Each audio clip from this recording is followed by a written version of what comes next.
Allah, the most merciful. Fún mi lọ́wọ́ o, má jẹ́ nìkan ṣayé mi Rukaya. Ẹ̀yin tèmi, orúkọ tèmi ni Alájà Rukayat Aláwìyé Bàṣírì mi. Ṣé ti gbọ́ ń pa ẹ̀ nípa Bísí Ológe Show? Fún ayẹyẹ lóríṣiríṣi lọ́tùlọ́sì. Ṣé bá fẹ́ kó gbọ́ nípa yín, nípa ayẹyẹ yín káàkiri àgbáláyé?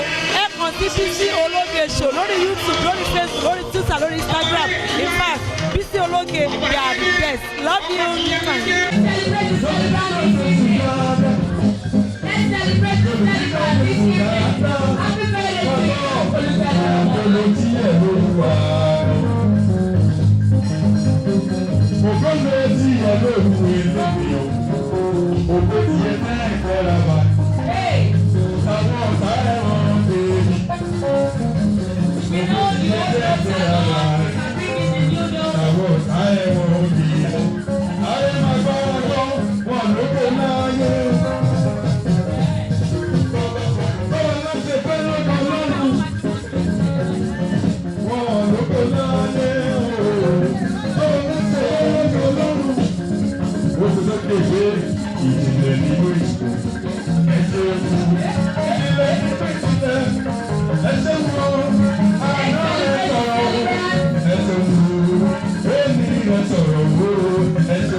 Mummy,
Thanks for watching this video. Please don't forget to click on subscribe button.